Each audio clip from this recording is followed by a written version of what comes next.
Kaos valitseb, samal ajal kui Zelenski hävitab Putini laevastiku Aasovi merel ja surub Vene logistikakriisi, mis on juba jõudnud sadamatesse ning jätab Putini tõesti kontrollita.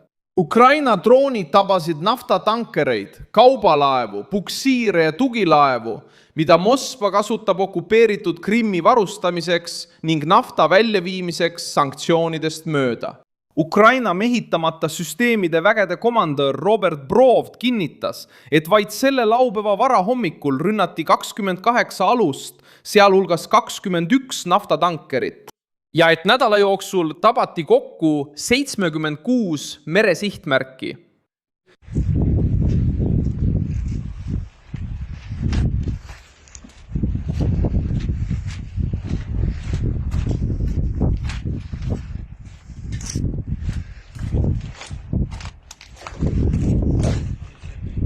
Surve oli nii tugev, et Venemaa peatas ajutiselt laevaliikluse Tomasovi kanalil ja katkestas uute läbipääsutaotluste vastuvõtmise Kertši väinas, mis on oluline ühendus Aasovi mere ja Musta mere vahel. Samal ajal palus Putin kiireloomulisi toetusi, et leevendada kütusehindu Krimmis, kus kohalikud võimud tunnistavad varustuse puudust, normeerimist ja elektrikatkestusi. Zelenski vastas, luues eriväejuhatuse, et laiendada kaugmaa rünnakuid Venemaa energia- ja logistikataristu vastu. Mida suutis Ukraina halvata? Miks Putin kiirustas abi välja kuulutama? Ma räägin sulle sellest kohe kõigest.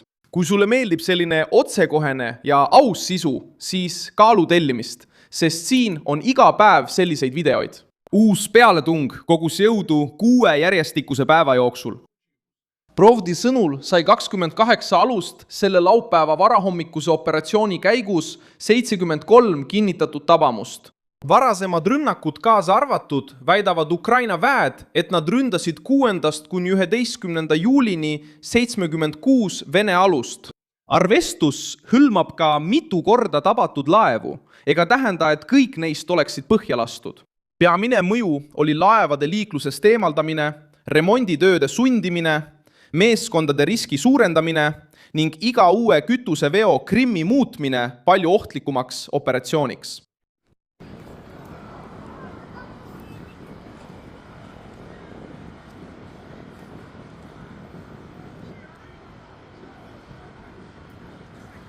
Reeded kinnitas Reuters 3 rünnatud laeva, nende seas 10 naftatankerit. Laupäevases värskenduses teatas Brovd, et öö jooksul sai pihta 21 naftatankerit ja 7 kauba- või abilaeva. Sihtmärgid ei olnud juhuslikult merel. Ukraina kindralstaap väidab, et osa naftatankeritest vedas kütust Vene sõjaväeüksustele ning samuti transporditi naftat ja naftatooteid marsruutidel, mida kasutatakse rahvusvaheliste sanktsioonide vältimiseks. Just seda võrku tuntakse Putini varilaevastikuna. Moskva kasutab erinevate lippude, registrite ja rahvusvaheliste varjupaikadega laevu. Just seda võrku tuntakse Putini varilaevastikuna. Et hoida energiakäivet, teenida tulu ja varustada Brovdit, mida Brovd ei saa naftaga varustada. Brovd võttis olukorra kokku, öeldes, et Venemaa varilaevastik kahaneb. Blokaad A oleks tähendanud sulle. Seejärel teatas Brasiilia valitsus, et Vene piirivalvurid peatasid läbipääsu mööda laevatatavat kanalit, mis ühendab Doni ilge Aasovi merega. Ettevõtteid hoiatati ka, et uusi taotlusi Kertši väina ületamiseks ei võeta vastu alates 10. juuli kell 18:10 ning läbipääsu taastamise tähtaega ei ole teatatud. Rostov ja Krasnodar on Venemaa suurimate teravilja tootmispiirkondade hulgas. Euroopas kaubeldav nisu tõusis kuni 4% kartuses pikaajalise katkestuse ees.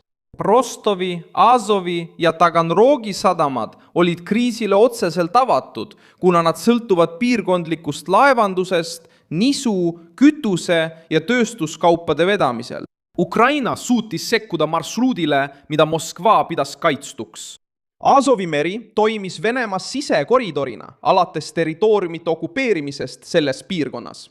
Nüüd peab iga laev, mis sellesse piirkonda siseneb, arvestama uute rünnakute riskiga, mida juhivad Ukraina mehitamata süsteemide üksused. Okupatsiooni all olev Krimm tundis survet juba enne mereblokaadi. Sergei Aksionov, Moskva toetatud administratsiooni juht, tunnistas 8. juulil, et energiaseisund on jätkuvalt pingeline ja mõnel päeval ei pruugi vaba müügi jaoks kütust saadaval olla. Poolsaarel oli juba kehtestatud ratsioneerimine pärast seda, kui Ukraina rünnakud kahjustasid varustusteid ja alajaamu. Sevastopolis ütlesid kohalikud võimud, et piirkond saab päevas keskmiselt vaid 1/3 vajalikust kütusest. Vladimir Putin reageeris, paludes rahandusministeeriumil teha kiireid makseid, et vähendada kütuse hinna tõusu mõju Krimmi elanikele. See poliitiline korraldus näitab surve ulatust. Vene valitsus lubab Poolsaart kontrolli all hoida, kuid peab toetuste abil takistama kriisi otsest mõju elanikkonnale. Samal perioodil keelas Vene valitsus diislikütuse ekspordi, et kaitsta siseturgu. Reutersi arvutuste kohaselt langes kodumaise bensiini tootmine pärast järjestikuseid rünnakuid rafineerimistehaste ja energiarajatiste vastu umbes 65% võimsusest. Ta kasutas seda mõju ära ja allkirjastas 10. juulil dekreedi, millega loodi relvajõududes eriline kaugmaa väejuhatus. Uus struktuur peaks koondama kõik olemasolevad ressursid, et vähendada Venemaa suutlikkust sõda jätkata.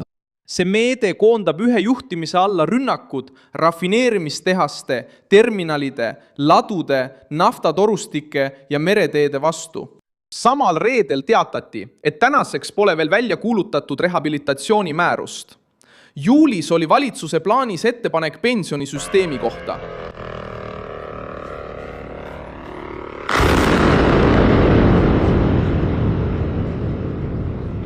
Ust-Luga kompleks. Leningradi piirkonnas. Ust-Luga kompleks Leningradi piirkonnas.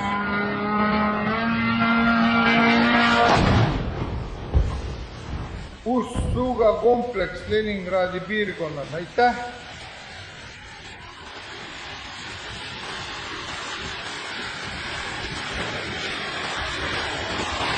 Lisaks terminaalile ja naftahoidlale Rostovis.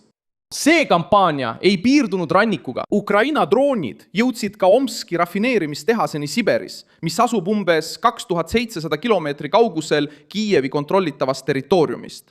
Teisi rünnakuid registreeriti Tatarstanis, Saratovis ja Baškortostanis asuvate rajatiste vastu. Kreml vastas eskalatsiooni ähvardusega. Dmitri Peskov väitis, et rünnakud ei too rahu lähemale ja võivad sundida Venemaad laiendama oma niinimetatud turvatsooni. Venemaa valitsusele lähedased allikad ütlesid Reutersile, et Vladimir Putin jätkab läbirääkimiste üleskutsete tagasilükkamist ning Ukraina surve on tugevdanud tema otsust võitlust jätkata. Ukraina kasutab just seda lõhet ära, kasutades odavamaid mehitamata süsteeme, et sundida Moskvat kulutama palju rohkem laevade, sadamate ja rajatiste kaitsele. Venemaal on endiselt võime vastata rünnakutega suure jõuga. Sel laupäeval tulistas Venemaa Ukraina pihta 6 ballistilist raketti, 6 tiibraketti ja 121 drooni, põhjustades hukkunuid ja vigastatuid Odessas, Kiievis ja Harkivis. Kolmandaks peame rohkem toetama Ukrainat, suurendama survet Venemaale ja tagama, et selle sõja ainus õiguspärane võitja oleks Ukraina. Zelenski palus liitlastel taas rohkem õhutõrjet, sest Patriot-süsteemide jaoks napib tõrjerakette ja linnad jäävad endiselt kaitseta. Donald Trumpi poolt välja kuulutatud luba Ukrainale Patrioti tõrjerakettide tootmiseks võib seda kaitset tugevdada, samal ajal kui uus kaugmaa juhatus suurendab ründesurvet. Putin seisab nüüd silmitsi kampaaniaga, mis tabab samaaegselt laevu, kütust, eksporti, rafineerimistehaseid ja Krimmi enda varustamist. Zelenski loodab, et kasvavad kulud sunnivad Kremlit valima läbirääkimiste või selle vahel, et nad peavad pealt vaatama, kuidas järk-järgult hävib struktuur, mida kasutatakse sissetungi rahastamiseks ja varustamiseks. Suur tänu, et vaatasite seda videot lõpuni. Toetage meie projekti ja aidake rahaliselt, kasutades ekraanil kuvatavat Pixi-võtit. Oleme sõltumatu kanal, mille eesmärk on hoida teid tõese infoga kursis. Teie panus aitab meil jätkata tegutsemist.